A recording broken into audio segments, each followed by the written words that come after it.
Welcome along to Broadspear, our little sustainable farm.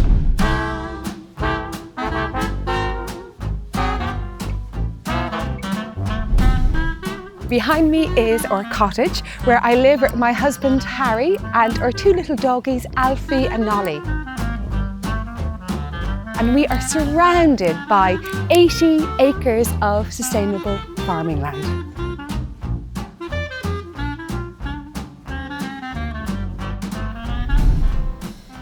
I'm so excited about this new series. I'm inviting you to come along with me on our sustainable journey, where we'll be discovering how to keep bees, chickens, ducks, cattle, growing vegetables and herbs and fruit, as well as foraging out in the wild. And also how we can all make an impact in the environment. When we first moved in here, there were no livestock whatsoever, and we really wanted to get some livestock to manage the land and also, start our sustainable project. So we got 12 Aberdeen Angus, which you can see up at the top of the field up there. They're having a really nice time.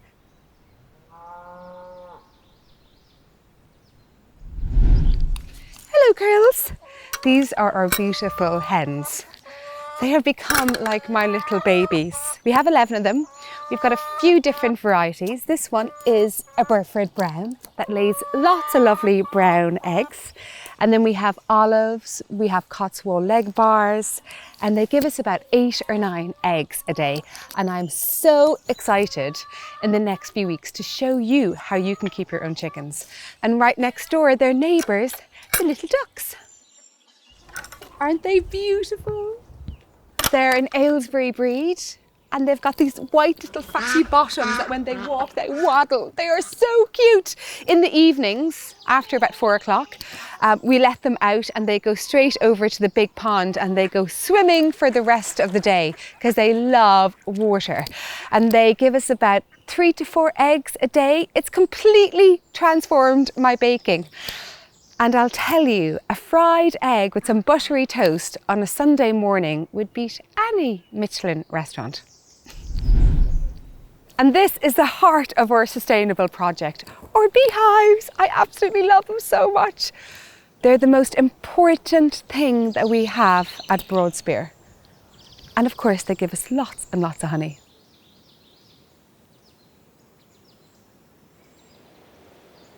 And this is our newly planted orchard. We've got over 29 different varieties of fruit trees, from mulberry, apricot, plum, cherry, apple, pear. And when we first moved in here, this was completely overgrown with laurel. There was no grass going, you couldn't even walk down here. We cleared it, we levelled it, we planted grass seed, and then we got these trees planted. The most important thing for us as well here is replanting, thinking of the future. The faster you plant, the faster it'll grow. And this is one of the most magical places in all of Broadspear. And come on into our magical woods. There is such an amazing peace underneath here. This is a lime tree, which I think is probably 300 or 400 years old. It's where Harry and I got married, where he asked me to marry him. It's where we have lots of big kind of family lunches under here. It's where we sit and meditate. It's where we do our forest bathing, taking in all of the beautiful air, with Nolly licking me. There are so many special things that happen underneath this lime tree.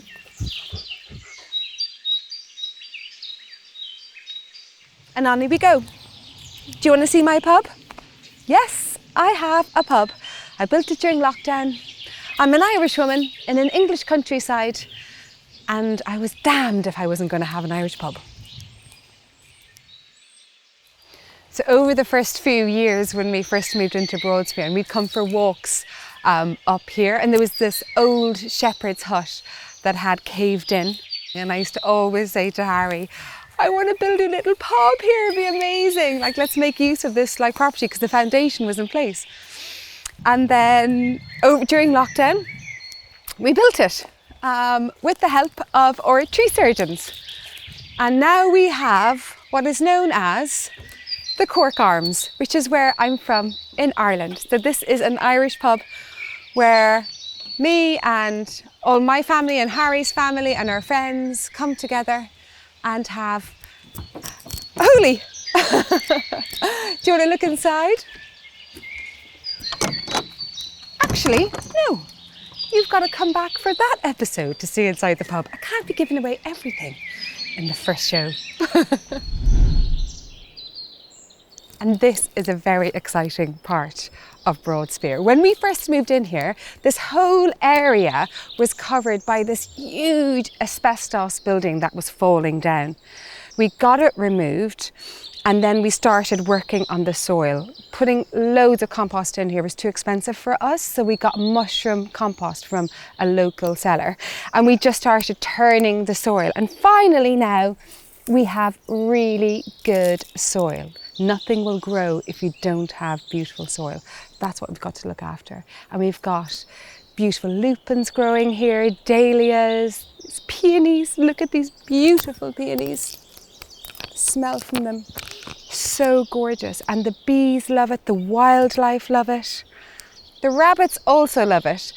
But anyhow, you've got to deal with that, don't you? And they've got to live too. But it is an absolute haven for wildlife right here.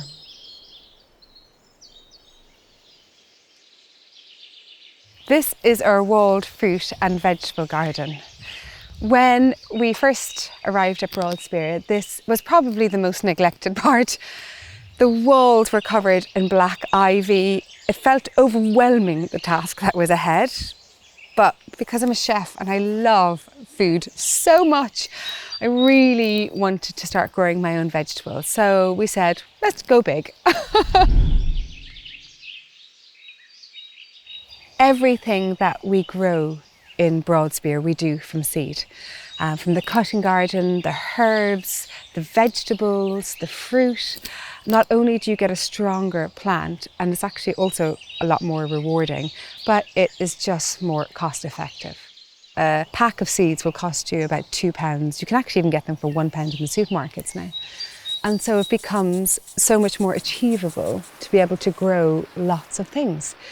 And that greenhouse has been brilliant. But before that, I had 3 years of growing them on my windowsills, which I did really successfully. So no matter how small or big your space is, you can grow.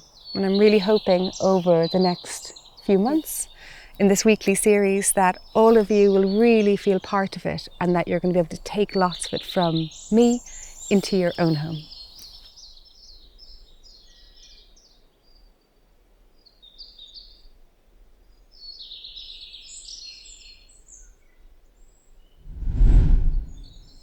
Probably every single one of us buys salad leaves at the supermarket or a farmer's market, and it is the easiest thing that you will ever grow.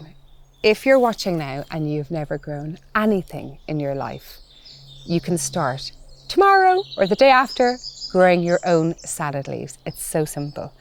The taste of lettuce when you grow it yourself is incomparable, and you will save so much money by growing your own salad leaves. So whether you have a tiny balcony or you're just using a windowsill or you've got a big garden or a small garden, you can grow lettuce. But let me show you how to grow it. I'm so excited to get you guys growing.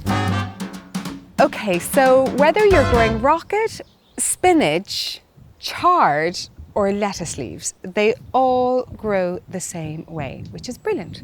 So all you have to do is just learn how to do it now, and then you can grow loads of green leaf. You want to make a drill, and a drill is just a little line about 1.5 centimeters. It can't be deeper than that because the seed needs the light. They're tiny, tiny little seeds, and so it needs to be close to the top. So you make a drill like that all the way across. Make sure you weed it, which I've done already. The worst part of gardening is the weeding, isn't it? And then you get your seeds. So here I've got spinach seeds, I've got lettuce seeds, and I've also got rocket seeds. And what you want to do is just put them out sparingly. if you put too many in there, they'll counteract. So if you're putting tons of seeds into one small drill, they'll counteract and they'll all be fighting for the light and the water and the nutrients, and they won't grow as well as you put less in. And also you want your pack to last and last and last. So you put a little bit in, you fold up your little packet of seeds, or else put them into these little things like I do. They're little compost growers. And then put them into a cool place so that they keep nice and dry, and then you can use them again in a few weeks.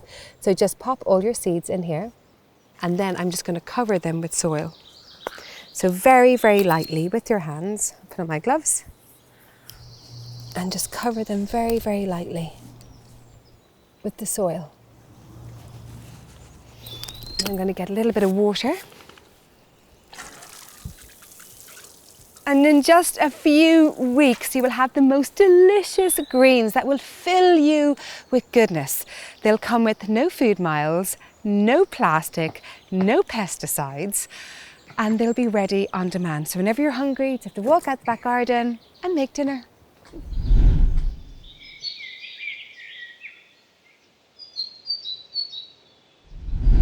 I am going to show you how to make a delicious summer garden risotto with a rocket and pumpkin crushed pesto. I'm using quite a broad casserole dish, but you could use just a regular saucepan if you want to. You need to put it over a medium heat and melt your butter. And then you want to chop up either some shallots or fresh onions from the garden like I'm using, or you could use leeks, or you could use celery, as long as they're finely chopped, because you want to get them translucent. And we're also going to chop up some garlic and crush it. So these are fresh from the garden. Oh, I want them to disappear into the risotto. Next is the garlic. I've got 2 cloves of garlic that I'm going to crush.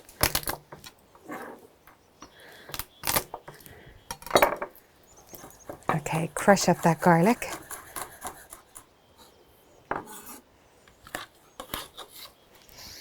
Oh, it all smells so fresh. So my butter is melted. In go my onions and garlic. And the fun begins. We are cooking. The next thing is the rice. So once these have sweated down, which they have now, I'm going to pop in the rice, and this is a really good tip in making risotto.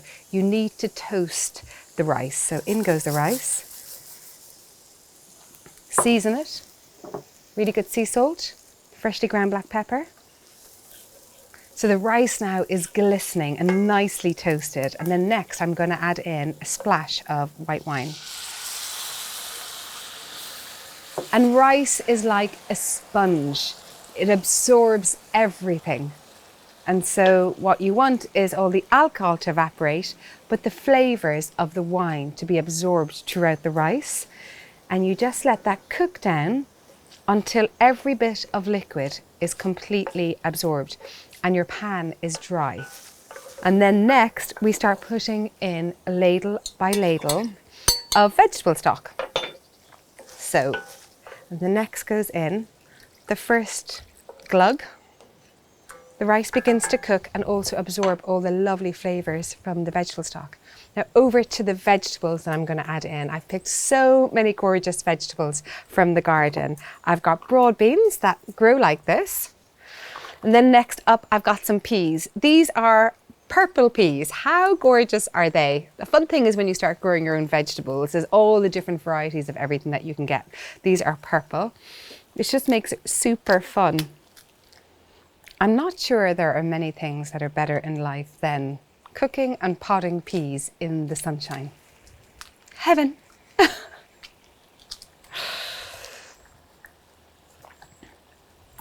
Now, back over to the risotto.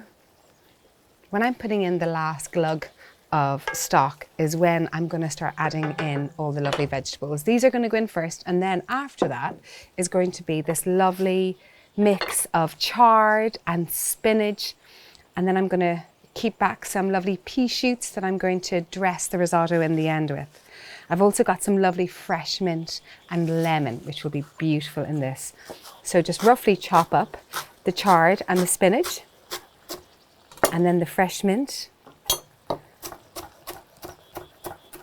And I've got a lemon, which I'm going to zest into the risotto now to give that gorgeous fresh flavour. Peas and broad beans love fresh lemon, so whenever you have it, always make sure you add lemon. It's fantastic. And this is ready for its last big glug of stock. And that means that it's ready for the vegetables. So in go the peas and the broad beans. They only take about 5 minutes to cook in here. The thing with risotto is it loves to be moved and stirred. So stir it as much as you can, or as often as you think of it. And then next I'm putting in all these beautiful greens, spinach and chard and lovely fresh mint.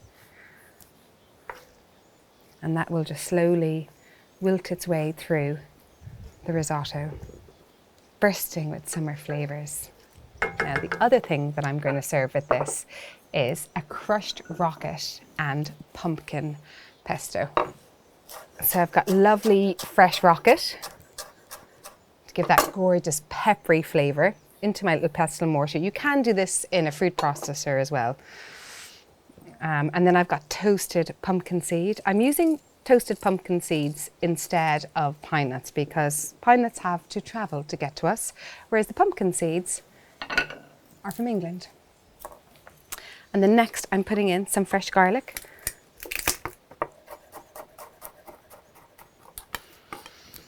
Oh, the smell of that risotto is sensational. And it looks so green and fresh. It really is the perfect summer garden risotto. So my garlic is crushed. I'm popping that in on top of the rocket and the pumpkin seeds. Next, I'm going to add in some parmesan, freshly ground black pepper, sea salt, olive oil, or you can use rapeseed oil. And then I'm just going to pound these together. You want this pesto crushed, not whizzed all together. I want to be able to taste all the different textures. That's why I call it a crushed pesto.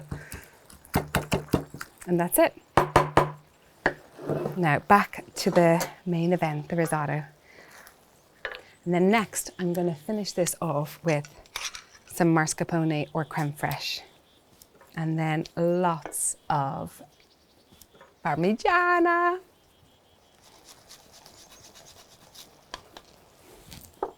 So I'm going to serve this up with some of the crushed rocket and pumpkin pesto on top. And that's it, easy peasy, pardon the pun. My garden summer risotto with a crushed rocket and pumpkin pesto.